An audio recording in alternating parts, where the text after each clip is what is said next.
Evelyn Cross stood in front of the mirror of a Park Avenue penthouse, one hand resting on her swollen belly, the other gripping the edge of a marble sink so she wouldn't lose her balance. 8 months pregnant, 32 years old, and already so tired it felt like her bones were older than the city outside the window.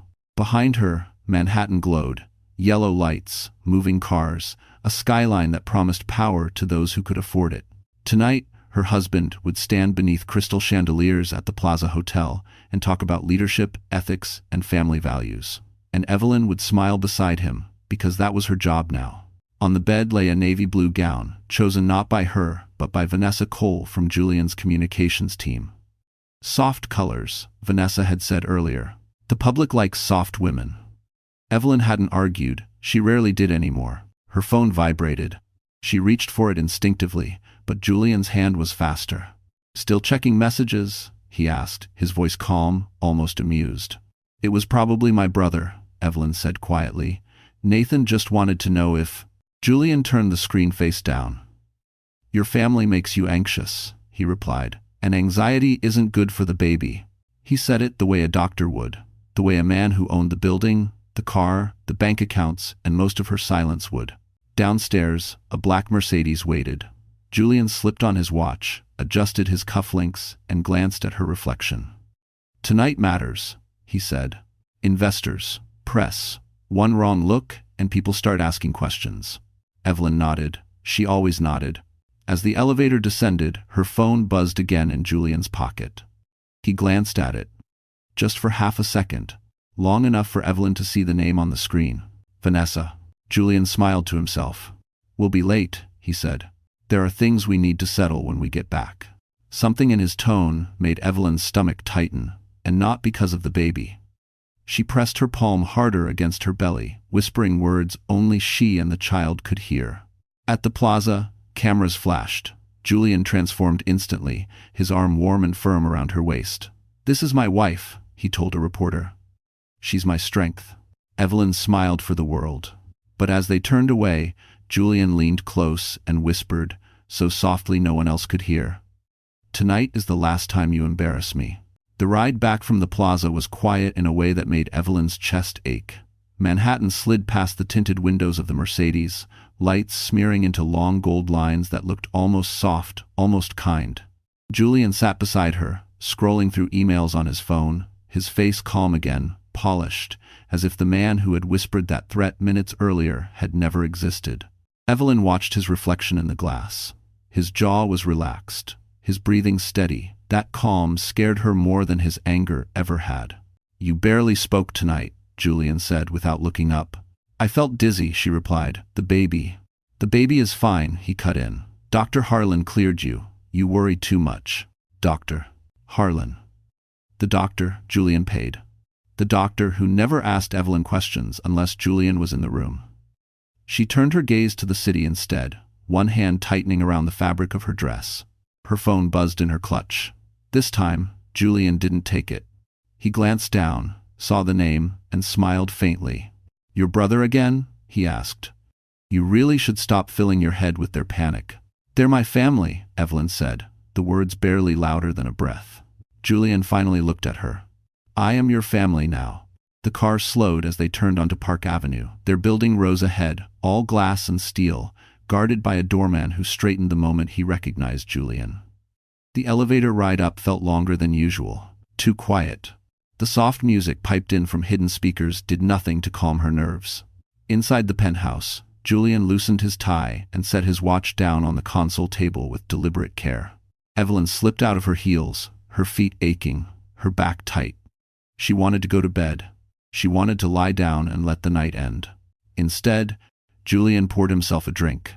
"You embarrassed me," he said, swirling the amber liquid in his glass. Evelyn turned slowly. "I didn't say anything wrong." "You don't need to speak to embarrass me," he replied. "People notice things. Your face, your posture, that look you get when you think you're invisible." "I was tired." "Everyone. Tired women don't get sympathy," Julian said flatly. "They get replaced." The word hung in the air between them. Replaced. Evelyn felt a familiar tightness creep into her chest. "Are you seeing someone else?" she asked, even though she already knew the answer. Julian laughed softly. You're pregnant and emotional. Don't start imagining enemies. Vanessa isn't imaginary. The glass stopped moving in his hand. Julian set it down slowly and walked toward her. Not fast, not angry, just controlled. Vanessa works for me, he said. She fixes problems. You used to understand that. I used to be allowed to think, Evelyn said, her voice shaking now despite her effort to stay calm. That was when Julian's expression changed. Not rage, disappointment. You're becoming a liability, he said, and liabilities need to be managed. Evelyn took a step back, her hand instinctively covering her belly. Please, she said, let's talk tomorrow. End quote. Julian glanced at the stairs, then back at her. No, he replied, we're talking now. As he moved closer, Evelyn's phone slipped from her hand and hit the marble floor, lighting up with an incoming call from Nathan. And upstairs, unseen by either of them, the hallway security camera recorded everything until the screen suddenly went black. The first thing anyone heard was the siren. It cut through the quiet streets just before dawn, sharp and urgent, echoing between buildings that had seen everything and cared about nothing. By the time the ambulance doors slammed shut, Evelyn Cross was already unconscious, her body still, her hand curled protectively over her stomach, as if instinct alone could finish the job her strength no longer could. At the hospital, bright lights replaced darkness. Nurses moved quickly. Orders were called out. Someone asked how far along she was.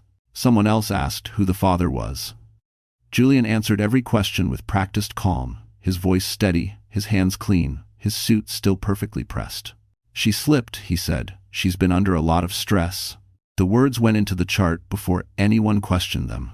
In the hallway outside the ICU, Julian paced once, then stopped. He made a call. His tone was low, efficient. Not worried. Not shaken. Just annoyed. Yes, he said, an accident at home. No, nothing public. Handle it. Vanessa Cole arrived less than an hour later. Hair neat, tablet in hand, eyes sharp. She took in the scene at a glance. The doctors, the glass walls, the machines keeping Evelyn alive. Her lips pressed together, not in fear, but calculation. Is she stable? Vanessa asked. For now, Julian replied. The baby too. Vanessa exhaled, almost relieved. Good. Then we control the narrative. By mid-morning, the first statement went out. A short one. Careful words. Concerned tone. Evelyn Cross, wife of Ashford Dynamics CEO Julian Ashford, was hospitalized early this morning following a fall at home. Doctors report she is receiving excellent care. The family asks for privacy. Privacy. That word became a shield. Nathan Cross read the statement on his cracked phone screen while sitting in his truck outside a factory in Ohio. He read it twice, then a third time, his jaw tightening with each line. A fall. His sister had grown up climbing trees, jumping fences, fixing things with him and their younger brother. She didn't fall easily. Caleb saw it too. Somewhere between rides, the headline popping up on his Uber app. He pulled over, hands shaking, and called Nathan without thinking. This isn't right, Caleb said. You know that. Nathan was already packing. Back in New York, Dr. Miriam Lowe stood at the foot of Evelyn's bed, studying the monitors, the bruising that didn't match the story, the tension still locked in her patient's body. She had seen accidents. She had seen fear. This was something else. Julian noticed her silence. Is there a problem, doctor? Dr. Lowe met his eyes. We're monitoring for complications, she said carefully. Vanessa stepped in smoothly. We'll need to limit visitors. She's fragile. Julian nodded. Only immediate family. I'm sure. Vanessa smiled. Exactly. As the day wore on, calls came in. Board members. Investors. A sympathetic journalist Julian trusted. Each conversation followed the same script. Concern, stability, control. No one mentioned the missing 9 minutes of security footage. No one mentioned the phone call Julian made before dialing 911. And no one yet noticed that in a quiet corner of the hospital, a nurse paused while reviewing Evelyn's intake notes, her brow furrowing as she whispered to herself. This doesn't look like a fall at all. By noon, the story no longer belonged to the hospital. It belonged to the public. Outside Ashford Dynamics' glass tower on Fifth Avenue, cameras lined the sidewalk, reporters murmuring as they checked notes and refreshed feeds on their phones. When Julian Ashford stepped out, dressed in a charcoal suit with a black tie he rarely wore, the crowd fell silent. He looked like a grieving husband, pale, controlled, respectable. "Thank you for coming," Julian began, his voice steady as microphones tilted toward him. "This morning has been difficult for my family." Behind him, the Manhattan skyline rose like a monument to success. Vanessa Cole stood just off camera, tablet tucked against her side, eyes scanning the crowd for threats. Julian continued, "My wife, Evelyn, suffered a serious fall late last night. She has been under immense emotional stress due to her pregnancy and prior mental health struggles." The words landed exactly as Vanessa intended. A reporter raised her hand. "Mr. Ashford, are you saying this was a suicide attempt?" Julian paused, just long enough. "I'm saying my wife needs compassion, not speculation," he replied softly. "Doctors are doing everything they can." Inside the hospital, Dr. Miriam Lowe watched the press conference on a muted television in the staff lounge. Her jaw tightened. Mental health struggles, stress, falls. She'd seen this before. Powerful men rarely needed to lie outright. They only needed to redirect. Back in Ohio, Nathan Cross watched the same clip on his phone, his knuckles whitening around the device. His sister's name trended beneath hashtags he didn't recognize. Words like fragile, unstable, tragic. "They're burying her," he muttered. Caleb, sitting beside him at the kitchen table, nodded grimly. "They're turning her into a story she can't fight."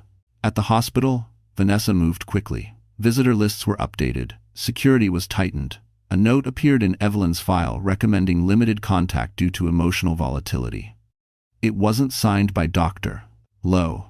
Julian visited Evelyn once that afternoon. He stood at the foot of her bed, watching machines breathe for her. He didn't touch her. "You should have listened," he murmured, more to himself than to her. This didn't have to be messy. Outside the room, a nurse named Leela paused with a clipboard in hand. She had been on duty when Evelyn was admitted. She remembered the bruising, the way Evelyn's muscles had been rigid, defensive, the way Julian had answered questions too smoothly. Lila looked down at the intake form again. Stress-induced fall. No witness, no detailed explanation. She swallowed. Meanwhile, Vanessa met with a sympathetic columnist over coffee in a quiet midtown cafe. "Julian is exhausted," she said. "He's been protecting Evelyn for years. This pregnancy just pushed her over the edge."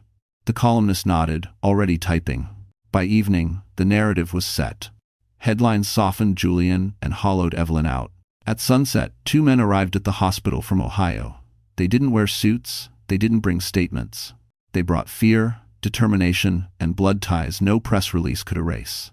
Nathan and Caleb Cross stood at the reception desk, asking for their sister. The clerk hesitated. "I'm sorry, visiting hours are restricted." Nathan leaned forward, his voice low and calm. "That's my sister. And someone is lying about how she got here." Upstairs, as Evelyn lay motionless, a small change flickered across her monitor. Almost imperceptible. A shift. A sign. And in Julian's penthouse, long after dark, Vanessa received a message from an unknown number that made her blood run cold. "We know the fall didn't happen." Nathan Cross hated hospitals. The smell of antiseptic. The way time stretched in hallways where people waited for news that could ruin them. He stood at the reception desk with his hands flat on the counter, forcing his voice to stay calm while the clerk avoided his eyes. "I understand the policy," Nathan said. "But that woman upstairs is my sister." The clerk glanced at the screen again. "I'm sorry. Mr. Ashford requested restricted access. Only his approval. Julian Ashford doesn't get to decide who loves her." Caleb cut in. Caleb was shorter than his brother, thinner, wearing a jacket that still smelled faintly of car upholstery. He looked harmless. People always thought that.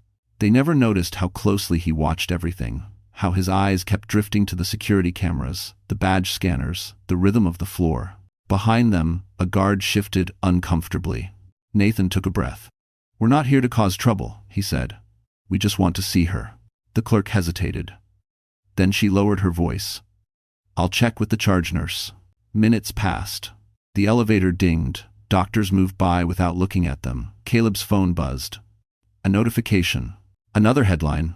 CEO's wife battling mental health crisis, sources say. Caleb showed it to Nathan. "They're killing her while she's still breathing." At that moment, Vanessa Cole appeared at the end of the hall, heels clicking sharply against the floor. She slowed when she saw them, her expression smoothing into polite concern. "You must be the brothers," she said. "Julian mentioned you might come." Nathan turned toward her. "Then he knows we're here." Vanessa smiled. "He's under a lot of stress. We all are. Evelyn needs quiet, stability. She needs family," Caleb replied. Vanessa's eyes flicked briefly to his phone, then back to his face. "Family can be complicated," she said, "especially when emotions run high." Nathan stepped closer. "Don't talk about my sister like she's a problem." For the first time, Vanessa's smile thinned. "I'm talking about reality." The charge nurse arrived, clearing her throat. "Mr. Cross, Mr. Cross," she said, reading from her screen. "You may have 5 minutes. No photos. No recording." Vanessa's head snapped toward her. "That wasn't authorized." The nurse met her gaze evenly. "It is now." Upstairs, Evelyn lay surrounded by machines, her face pale, her breathing shallow but steady. Nathan stopped just inside the doorway, his chest tightening painfully at the sight of her.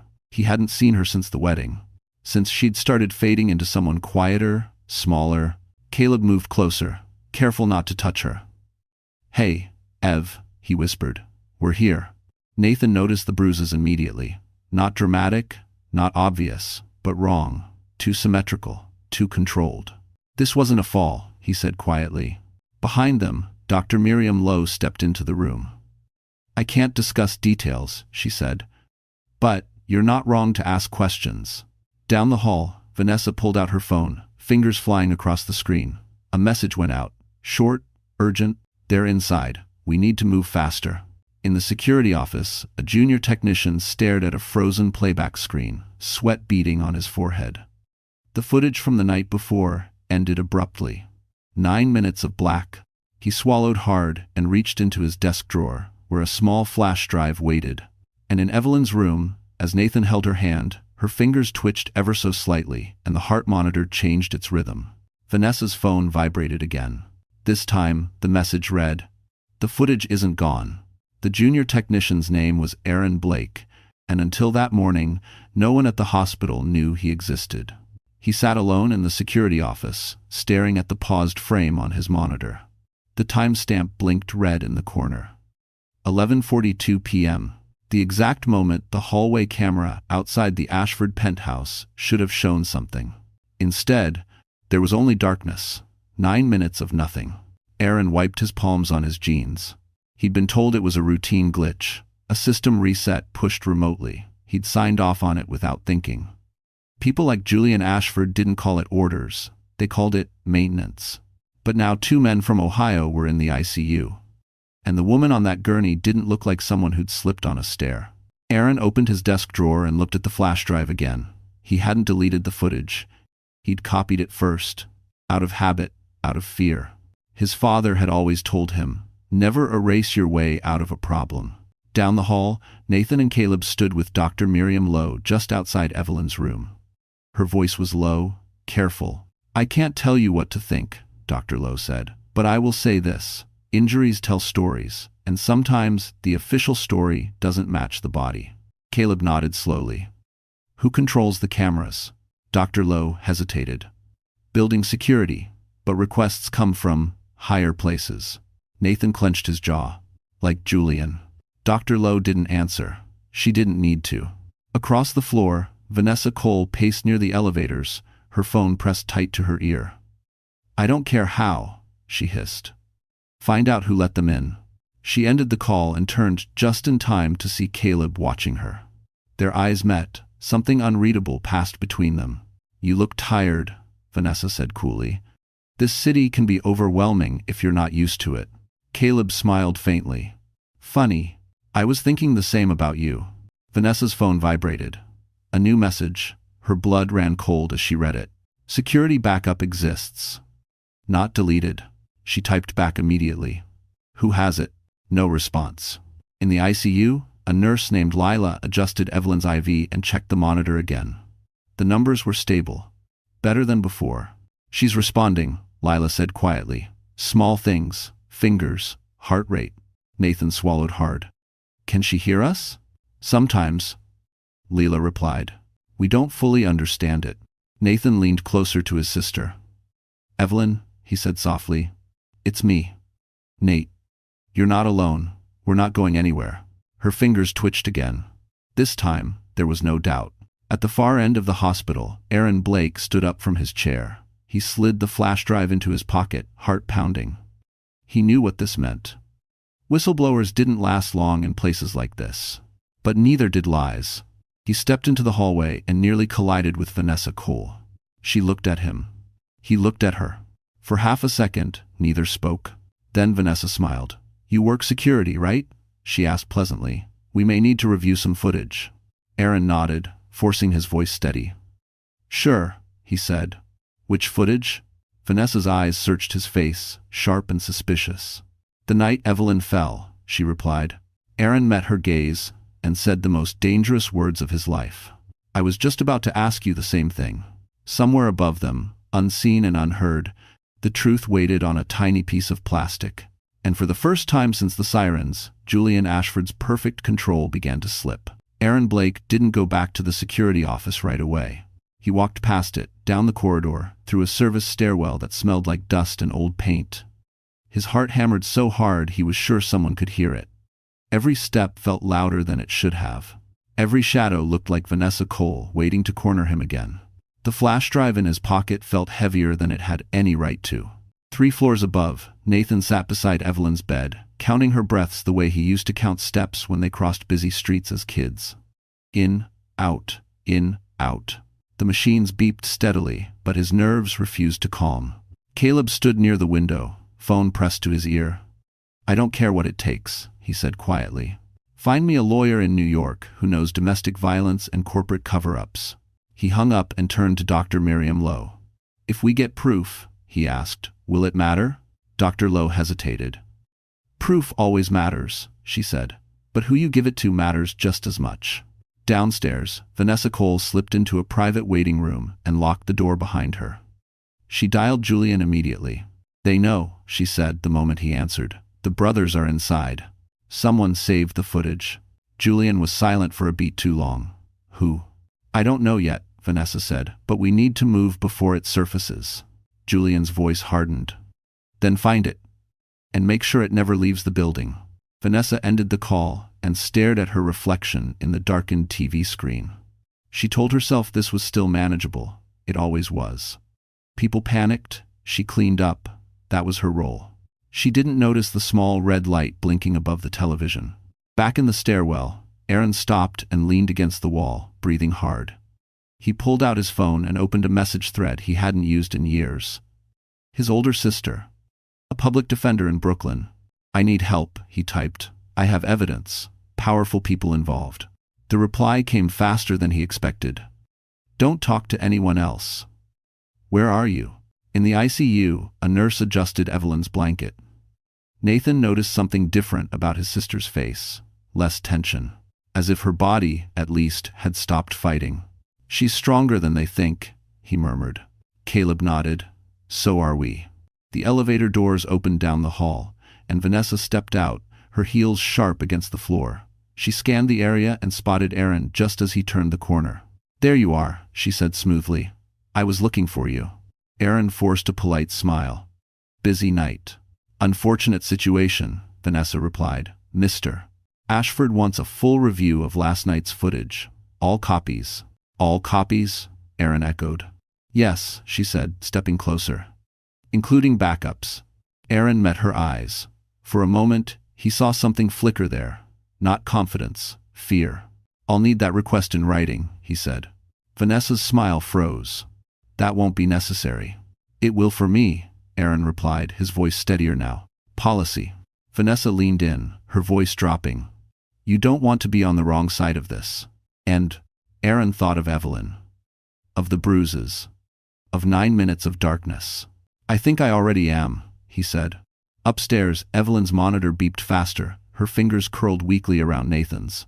And in Aaron's pocket, the flash drive pressed against his leg like a warning, holding a truth that could destroy a city's favorite CEO. By the second night, the hospital no longer felt neutral. It felt watched. Nathan sensed it first. The way security guards lingered too long near Evelyn's room. The way nurses lowered their voices when Julian Ashford's name came up. Power had a smell, and it was everywhere. Caleb felt it too, but he focused on details instead of fear. Patterns, timing. Who walked where, and when. "They're tightening the circle," Caleb said quietly as he stood near the window, Manhattan glowing below. "Which means we're closer than they want." Nathan looked down at his sister. Her breathing was steadier now, but she still hadn't opened her eyes. "Closer to what?" "The truth," Caleb replied. "And they're about to make a mistake." Across town, Julian Ashford sat alone in his penthouse office, jacket off, sleeves rolled up. His phone buzzed nonstop, but he ignored it, staring instead at the city he believed he owned. He replayed the night over and over in his head, searching for cracks. He hated cracks. Vanessa stood near the door, arms folded. "Security is getting nervous," she said. "Someone copied the footage before it was wiped." "Very tant." Julian didn't turn around. "Find out who." "I'm working on it." "Work faster," he snapped. "If this leaks, I don't just lose my reputation, I lose everything." Vanessa hesitated. "There's another issue." That made him turn. "What?" "The brothers," she said. "They're not backing down, and the hospital staff is starting to ask questions." Julian's jaw tightened. "Then apply pressure." At the hospital, that pressure came quietly. A hospital administrator met with Nathan and Caleb just after midnight.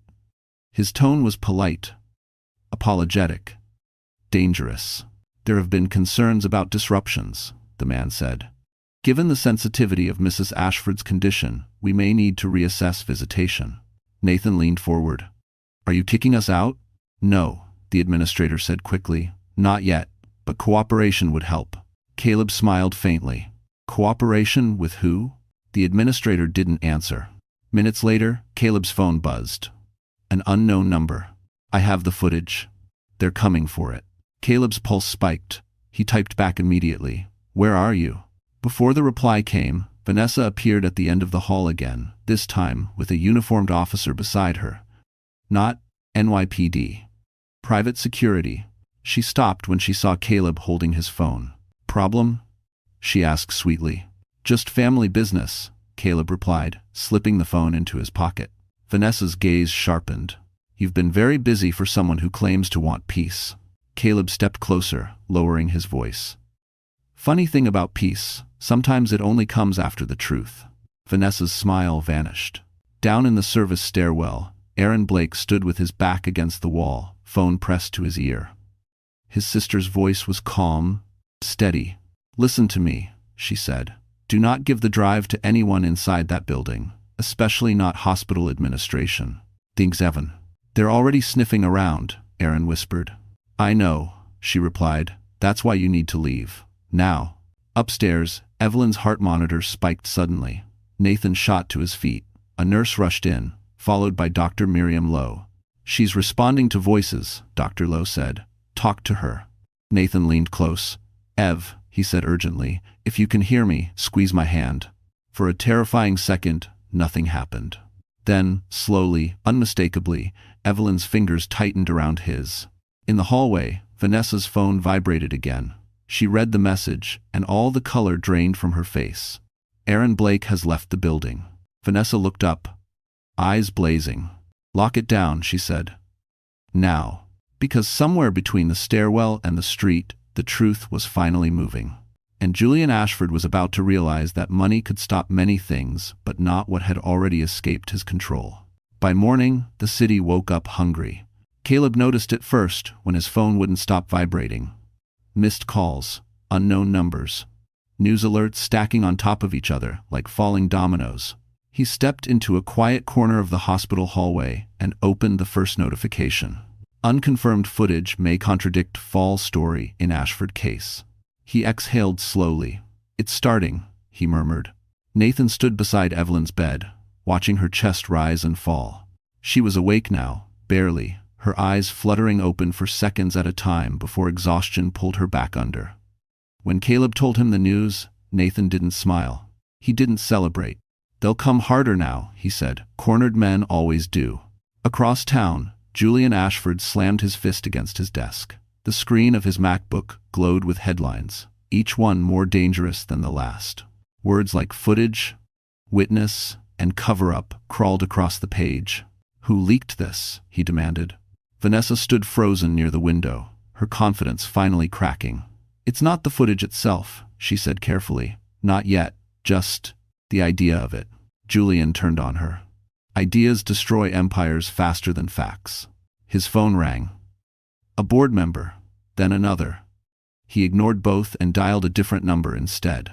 "Shut it down," he said when the call connected. "Whatever it takes." At the hospital, Dr.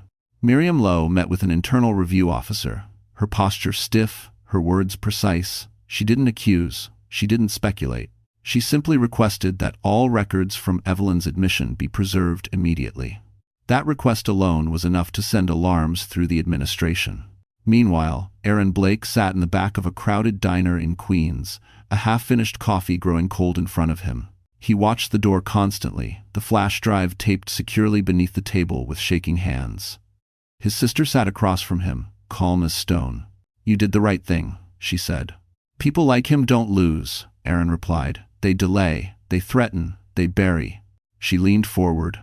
"Not when the story escapes them."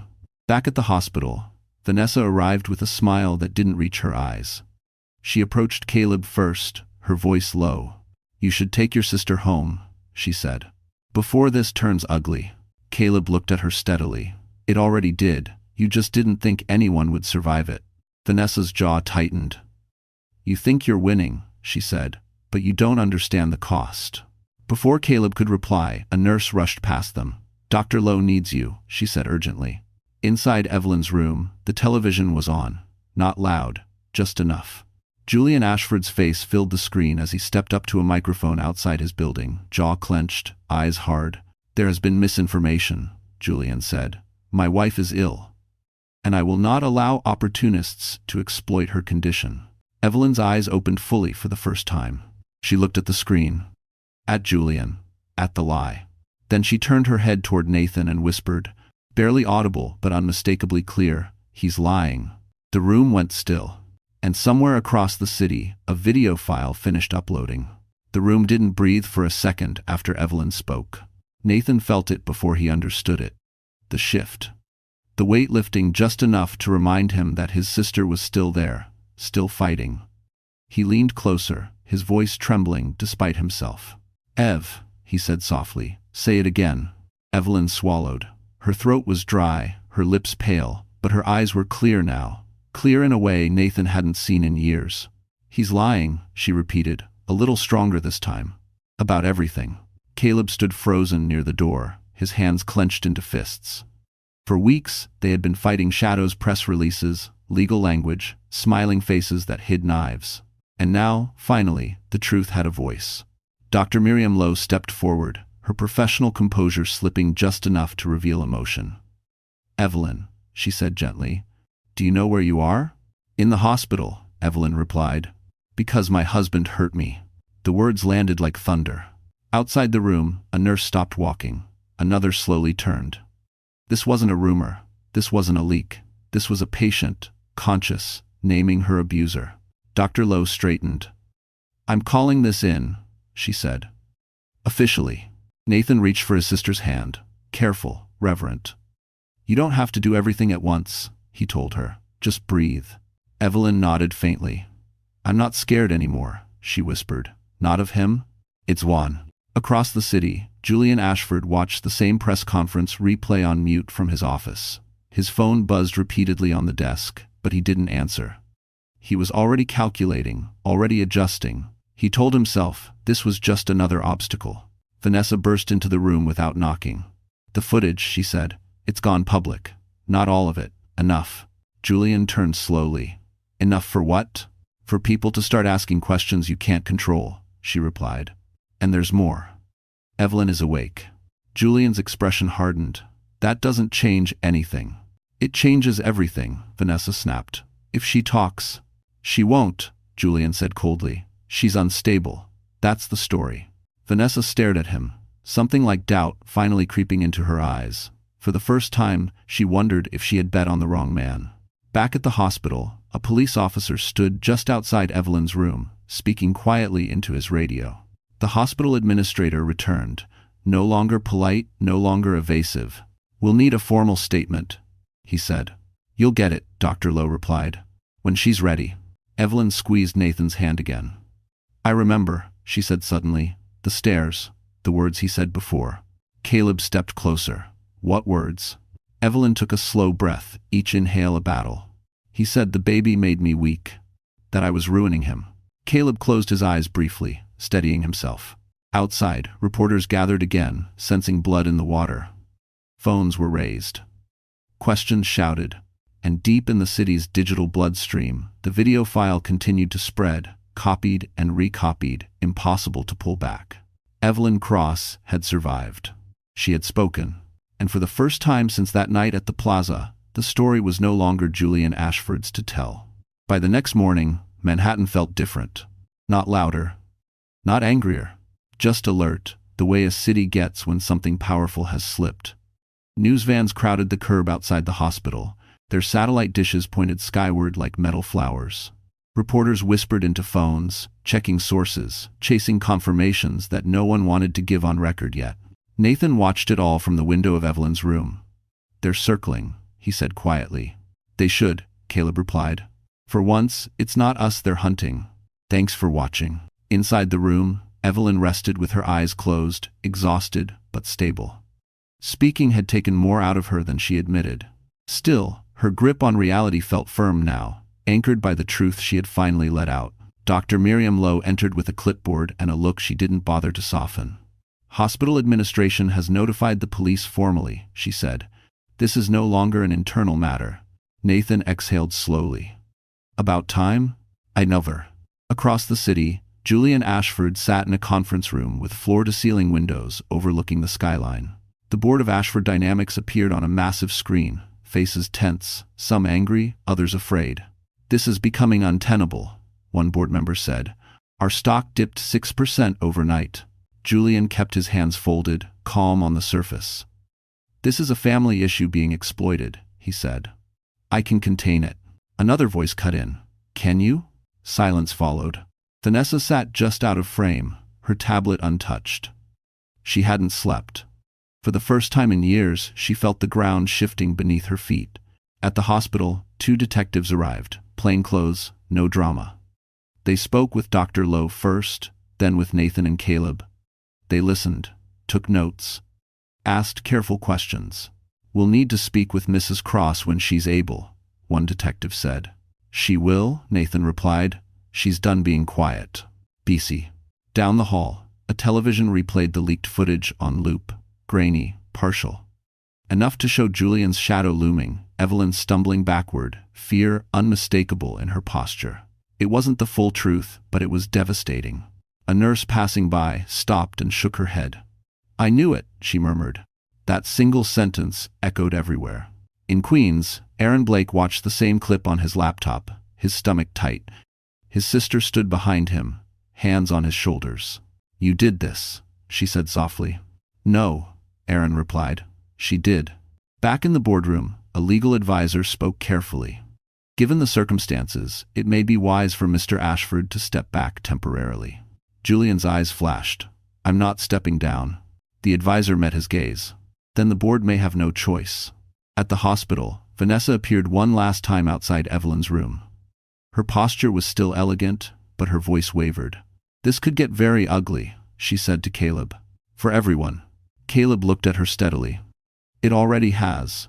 You just thought you'd be on the safe side of it." Vanessa swallowed. She glanced at the door, at the woman inside who had shattered the narrative with 3 words. "He's lying." As dusk settled over the city, police lights reflected off glass towers and quiet streets alike. The story had moved beyond spin, beyond control. Manhattan had chosen a side, and Julian Ashford was running out of places to hide. The official interview took place in a small, windowless room at the hospital, far from cameras and noise. 2 detectives sat across from Evelyn Cross, their posture respectful, their voices calm. A recorder rested on the table between them, its red light blinking steadily. Evelyn's hands trembled slightly as Nathan sat beside her, close enough that she could feel his presence without looking. Caleb stood near the door, arms crossed, watching everything. "Take your time," one detective said. "Start wherever you need." Evelyn closed her eyes for a moment. When she opened them, her voice was quiet but steady. She didn't dramatize, she didn't exaggerate, she simply told the truth. About the control. The isolation. The nights Julian decided when she slept, when she ate, who she spoke to. About the argument after the gala. About the words he used when no one could hear them. And finally, about the moment she realized he didn't see her as a person anymore, only as a risk. When she finished, the room was silent. "That wasn't a fall," the second detective said gently. "No," Evelyn replied, "it wasn't." Across the city, the board of Ashford Dynamics convened again, this time without Julian present. Lawyers filled the room. So did fear. The leaked footage had spread overnight, picked apart frame by experts and strangers alike. Then, a new email arrived. From A. Blake. Subject: Security Backup, Ashford Residence. The attachment was small. Devastating.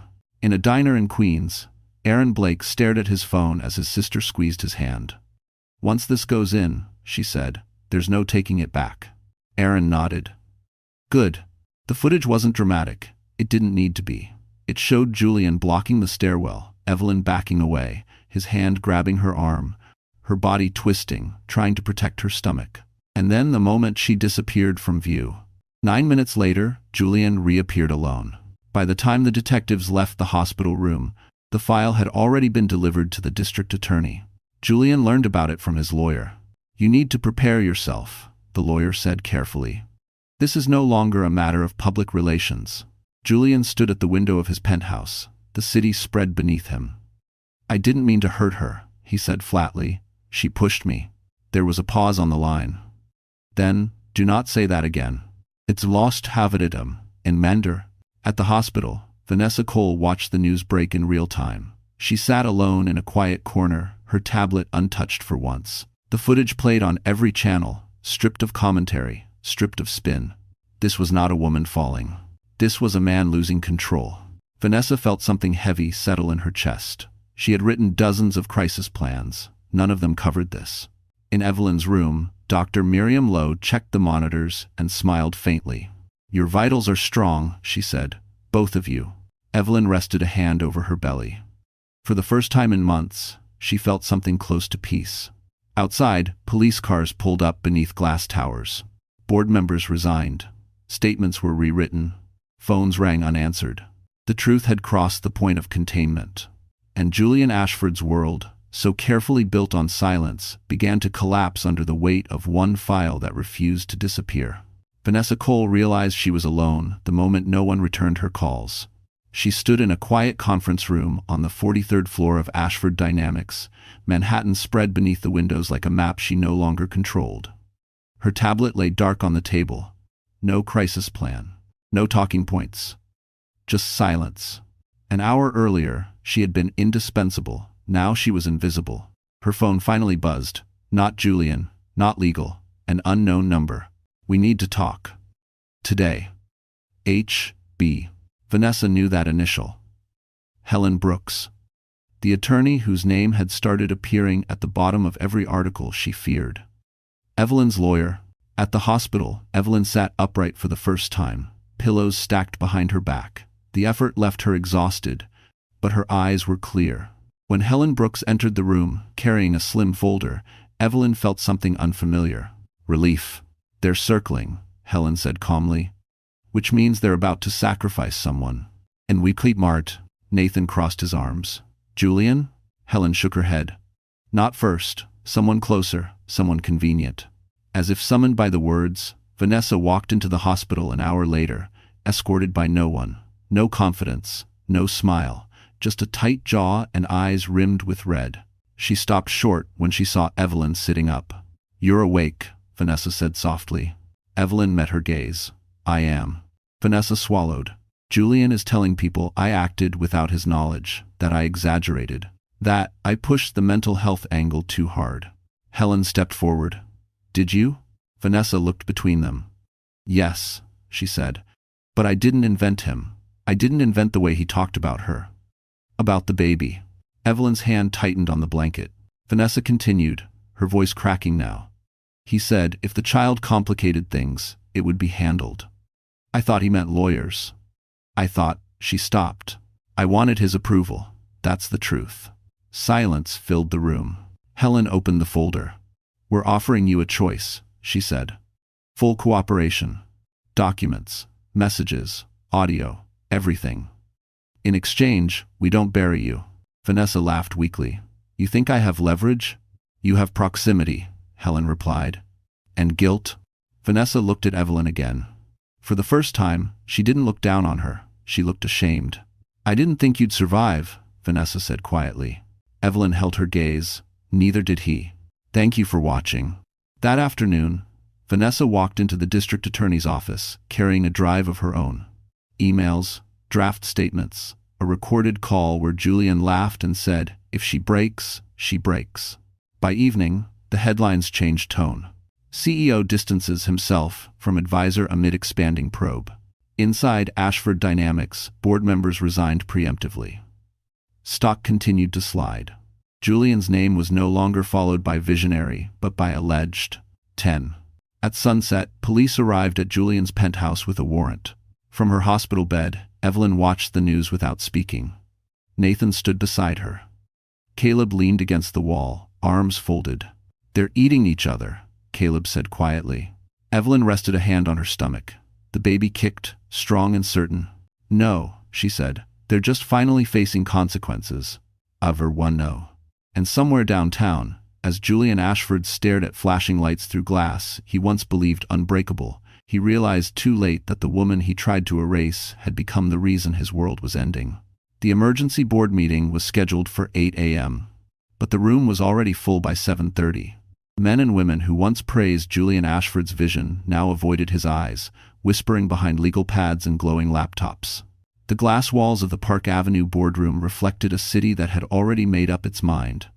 Outside, the stock ticker on a nearby building bled red. Julian entered last. He looked composed, as always. Dark suit, perfect tie, the face of control. But something in his eyes had changed. The certainty was gone, replaced by calculation sharpened with fear. Let's begin, he said, taking his seat at the head of the table. This company doesn't need panic. It needs discipline. End quote. No one responded. The general counsel cleared her throat. Before we proceed, the board has voted to place you on temporary administrative leave, effective immediately. Julian's jaw tightened. On what grounds? Risk exposure, she replied. Criminal investigation. Brand collapse. Julian laughed once, sharp and humorless. You're choosing headlines over leadership. A board member leaned forward. We're choosing survival. In 40. Across town, Evelyn watched the meeting unfold on a muted television. Helen Brooks stood beside her hospital bed, arms crossed, listening to updates through an earpiece. They're cutting him loose, Helen said quietly. Exactly as expected. Nathan shook his head. After everything he did, they just remove him? For now, Helen replied. Powerful men fall in stages. Back in the boardroom, Julian stood abruptly. You're making a mistake. I built this company. End quote. And you're destroying it, another board member said. Step away, Julian. Security appeared at the door, not to arrest him, just to escort him out. As Julian walked past the table, his phone vibrated. A message from Vanessa. I gave them everything. He stopped mid-step. The room blurred. Years of manipulation, leverage, loyalty purchased and discarded, all undone by the one person he believed he controlled completely. At the hospital, Vanessa sat alone in a small interview room with detectives, her shoulders slumped, her voice hoarse. She signed her statement without hesitation. Each signature felt like cutting a cord she should have severed long ago. I know he'll blame me, she said quietly. One detective nodded. He already has. Vanessa closed her eyes. Let him. That afternoon, Julian returned to his penthouse for the last time as a free man. Drawers were empty. Accounts frozen. The silence inside the apartment felt heavier than any prison cell. He poured a drink with shaking hands. Across the city, Evelyn stood with assistants, her legs weak but steady enough to carry her to the window. She looked down at the streets far below, at the movement of life continuing without him. He always said I was nothing without him, she said softly. Caleb stood beside her. Funny how quiet he is now. Helen checked her phone, then looked up. The district attorney just approved the arrest warrant. Evelyn didn't smile. She placed a hand over her belly, feeling a slow, reassuring movement from within. Good, she said. Then it's finally over. But as police lights began to flash outside the penthouse below, Julian Ashford made one last call, one that would prove he still hadn't learned the most important lesson of all. And when Evelyn's phone rang moments later, an unfamiliar number lighting the screen, she knew the storm wasn't finished yet. Evelyn stared at the phone as it vibrated again on the tray beside her bed. Unknown number, Manhattan area code. For a moment, the room felt smaller, the air heavier, as if the past had found a way to slip through the cracks. Nathan reached for it instinctively. Don't, Evelyn said softly. I want to hear him. She answered and put it on speaker. Evelyn, Julian's voice said, low and controlled, like it used to be. We need to talk. Caleb's shoulders stiffened. Helen Brooks lifted a hand, signaling silence, already recording. You shouldn't be calling me, Evelyn replied. I shouldn't be a lot of things right now, Julian said. But here we are. Outside the hospital window, sirens wailed faintly. Julian exhaled, then continued. You don't understand what you're doing. These people, your lawyer, your brothers, they'll destroy everything. There's still time to stop this. Evelyn closed her eyes. For years, that tone had worked. Calm. Reasonable. Framing his control as protection. Stop what? She asked. The statement, Julian said. The cooperation. We can say this was a misunderstanding. Stress. Pregnancy. I'll take care of you. Of the baby. Nathan's jaw clenched. Caleb shook his head slowly, disbelief written across his face. You already tried to take care of me, Evelyn said. That's why I'm here. Julian's breath hitched, just barely. You're being influenced. I'm being honest. Silence stretched between them. When Julian spoke again, the mask slipped. You think the world will side with you? He said. I built this city's trust. I funded their hospitals, their campaigns. You think one woman changes that? Yes, Evelyn said quietly. I do. Julian laughed, sharp and bitter. Then let me make this simple. Withdraw your statement, and I won't contest custody. The room went still. Helen's eyes hardened. Nathan took a step forward, then stopped himself. You don't get to bargain with my child, Evelyn said, her voice steady. You don't get to say his name. Julian's tone turned cold. Be careful. Evelyn leaned back against the pillows, one hand resting over her belly. I am. For the first time, there was a knock at the door. A police officer stood just outside, speaking quietly to hospital security. Helen checked her phone, then met Evelyn's gaze and nodded once. Julian, Evelyn said, they're coming for you. Another pause. Longer this time. You did this, Julian said, the control finally cracking. No, she replied. You did. The line went dead. Across the city, Julian Ashford stood in his darkened penthouse as red and blue lights painted the walls. He looked at his phone, then at the door, as if considering one last move. Somewhere deep down, he still believed he could talk his way out. At the hospital, Evelyn exhaled, her body trembling as the adrenaline faded. Nathan took her hand. Caleb stood watch by the door. Helen pressed stop on the recording. That call helps us, Helen said. A lot. Evelyn nodded, tears finally slipping free not from fear, but from release. And as the city braced itself for what would come next, one truth settled quietly in the room. Julian had just sealed his own fate.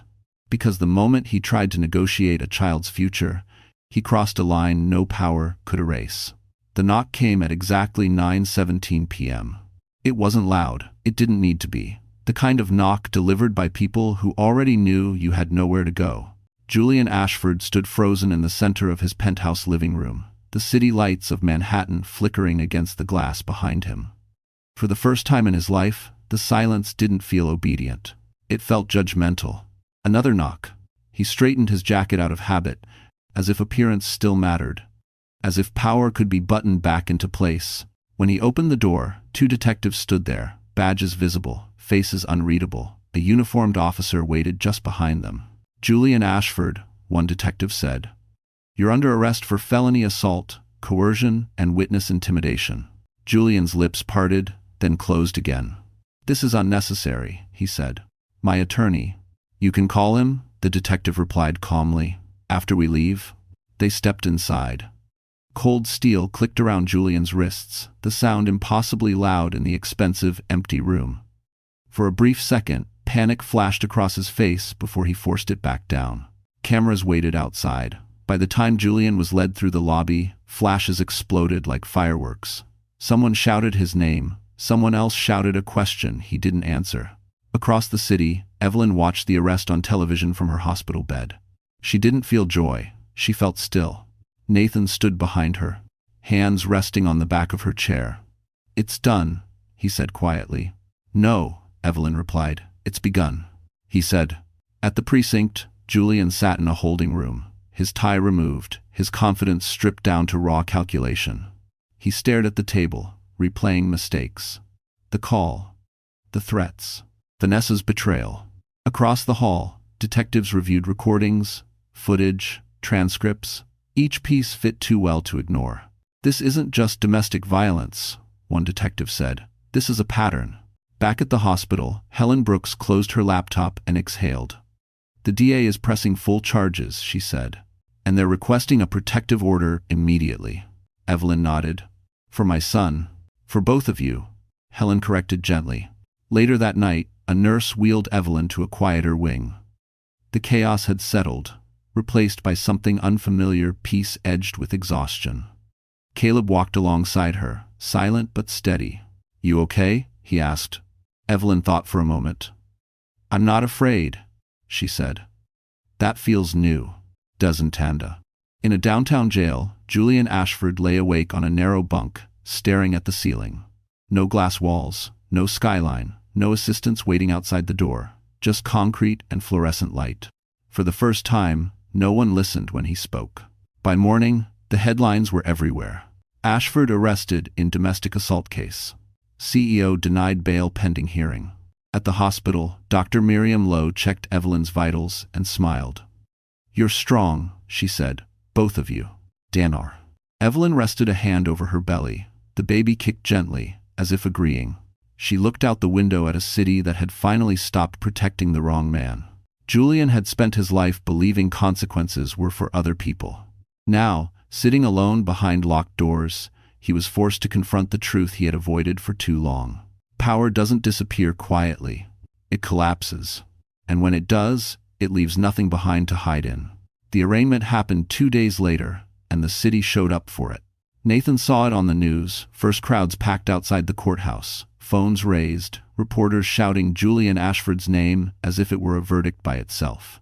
The man who once moved through Manhattan like it belonged to him now entered through a side door, flanked by officers, his hands cuffed in front of him. Evelyn watched from her hospital room, wrapped in a blanket, the television volume low. She didn't look away. Julian looked smaller on the screen. Not weak, just exposed. His shoulders were tense, his jaw tight, eyes darting in a way that betrayed how little control he had left. For the first time, he wasn't directing the narrative. He was trapped inside it. "The judge has denied bail," the anchor said, citing risk of witness intimidation. Caleb let out a slow breath. "That's it," he said. "No more calls, no more pressure. If you consent, Over Resner." Evelyn nodded, though part of her still felt like she was holding her breath. Trauma didn't disappear just because handcuffs appeared. Inside the courtroom, Julian's attorney argued forcefully, pointing to his record, his philanthropy, his lack of prior convictions. The judge listened, then looked down at the file in front of him. "This court takes allegations of domestic violence seriously," the judge said evenly, "especially when supported by video evidence and recorded communications." "Interesting." Julian didn't react. But something flickered behind his eyes. Fear, sharp and unfamiliar. In the gallery, Vanessa Cole sat 2 rows back, arms folded, face pale. She avoided looking at him. She knew better now. Loyalty had an expiration date, and she had already passed hers. At the hospital, Dr. Miriam Lowe checked Evelyn's blood pressure and smiled. "You're doing remarkably well," she said. "Considering everything." Evelyn managed a small smile. "I think my body finally knows it's safe. It's for." That afternoon, Helen Brooks arrived with a stack of papers.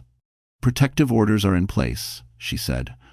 Full custody proceedings will begin after the birth, but given the circumstances, he won't touch my child, Evelyn said firmly. No, Helen agreed. He won't. In jail, Julian Ashford sat alone during recreation, the noise around him dull and distant. Other inmates recognized him now, not with respect, with curiosity, with hunger. Power didn't mean much here. He replayed the night again, searching for the moment he could have stopped himself. The moment things tipped, but control had always felt like instinct to him. He had never learned where it ended. Back in Manhattan, Ashford Dynamics announced an interim CEO. Donations were quietly redirected, buildings removed his name overnight. A city erasing a man it once celebrated. That evening, Evelyn stood with Help beside the window, watching the sun dip behind the skyline. Nathan stood close, steady as ever. Caleb leaned against the wall, arms crossed, eyes sharp but calm. "Do you regret it?" Nathan asked gently. Evelyn shook her head. "I regret staying silent," she said, not speaking. She felt the baby move, strong and deliberate, and for the first time she allowed herself to imagine a future not shaped by fear. On the news, the anchor spoke again. "Ashford's next hearing is scheduled for next month. Prosecutors say this is only the beginning." And for it, Evelyn turned off the television. She didn't need to watch him fall anymore. She was already rising. Labor began just before sunrise. Evelyn woke to a deep, tightening pain that stole the air from her lungs and replaced it with something raw and unstoppable. For a moment, panic flickered through her chest. Then she breathed. Slow, measured. This pain was different. This pain was not violence. It was life demanding its way forward. Nathan was awake instantly. Caleb followed seconds later, already pressing the call button. "It's time," Evelyn whispered, one hand gripping the sheet, the other instinctively moving to her belly. Her voice shook, but there was no fear in it now. Nurses filled the room. Dr. Miriam Lowe arrived calm and focused, her presence grounding. Orders were given. Monitors beeped faster. The city outside the window faded into background noise as Evelyn was wheeled down the hallway, the ceiling lights blurring overhead. In the delivery room, time fractured. Pain came in waves, fierce and consuming, then receded just enough for Evelyn to catch her breath. She screamed once, then laughed weakly through tears. "I can do this," she said aloud, as much to herself as to anyone else. "Yes, you can," Dr. Lowe replied firmly. Nathan stood near her head, his face pale but steady. Caleb paced near the wall, hands clenched, eyes never leaving his sister. Between contractions, Evelyn's mind wandered in strange flashes. The penthouse, the gala lights, Julian's voice. Then those images shattered, replaced by something stronger. Her brothers. The hospital room. The moment she spoke, this was not the end of her story. This was the beginning. Hours later, when her body felt like it had nothing left to give, a cry cut through the room. Sharp. Alive. Real. "There he is," Dr. Lowe said with a smile that reached her eyes. The nurse placed the baby on Evelyn's chest, warm and squirming, his tiny fists clenched like he was already fighting for his place in the world. Evelyn broke down completely then, sobbing as she wrapped her arms around him. "Hi," she whispered. "I'm your mom." Nathan turned away, wiping his eyes. Caleb let out a shaky breath he hadn't realized he was holding. Outside the delivery room, the world kept spinning. News updates scrolled, legal filings moved forward. Julian Ashford remained in custody, his name still dominating headlines. But inside that room, none of it mattered. Later, when the room was quiet and the baby slept against her chest, Evelyn stared down at his face. He was perfect, not because he was flawless, but because he was hers. Helen Brooks arrived softly, careful not to disturb them. "Both of you are doing well," she said with a gentle smile. "That matters more than any court date." Evelyn nodded. "I didn't think I'd get this," she said quietly. "Peace." Helen met her gaze.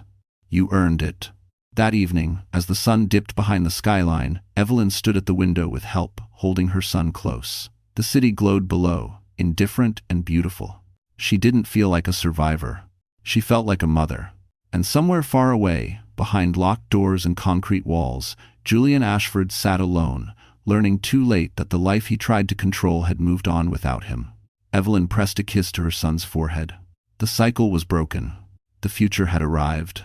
The weeks after the birth moved quietly, but the consequences moved fast. Julian Ashford's case dominated every financial and legal channel. What began as a domestic violence charge widened into something much larger. Prosecutors followed the trail, the footage exposed, and it led them to places Julian had always believed were untouchable. Altered records, coerced silence, money used to smooth over truth. Each day brought another headline. Former CEO faces additional charges. Ashford Dynamics, under federal review. Board members testify in expanding case. Evelyn read none of them. She spent her days in a small, sunlit room at the hospital's recovery wing, learning the rhythm of her son's breathing, memorizing the weight of him in her arms. The world outside felt distant now, like something she had already survived.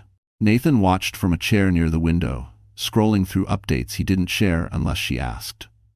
Caleb handled the rest: calls, logistics, arrangements, his usual quiet focus sharpened by purpose. One afternoon, Helen Brooks arrived with a final stack of documents. She set them down carefully, as if not to disturb the peace in the room. "It's done," she said. Evelyn looked up. "All of it?" Helen nodded. "Full protective orders, sole custody. His parental rights are suspended pending trial. And the civil suits." She paused. "They're overwhelming."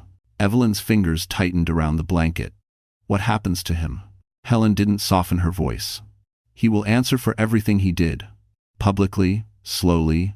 Across the river, Julian Ashford sat in a holding room, thinner now, his confidence worn down by fluorescent lights and endless questioning. He watched the same footage played back again and again, each time stripping him of another excuse. No spin, no reframe, just him. When the judge denied his latest motion, Julian finally understood something he never had before.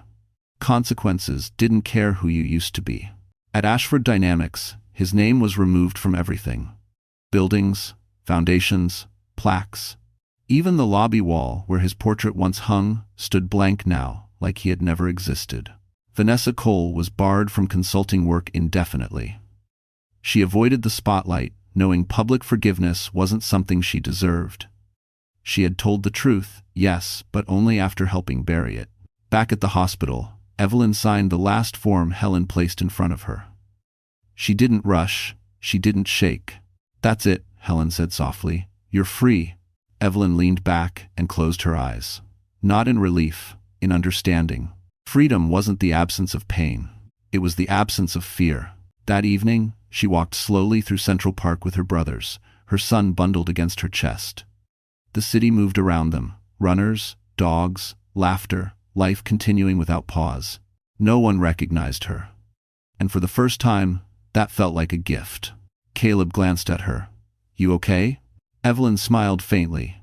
"I'm better than okay." She looked down at her son, his tiny hand gripping her finger with surprising strength. Julian Ashford would spend years paying for what he had done. In courtrooms, in cells, in the long silence that followed power. But Evelyn's victory wasn't watching him fall. It was walking forward without looking back. The city had taken notice of the truth. Now, it was finally letting her live.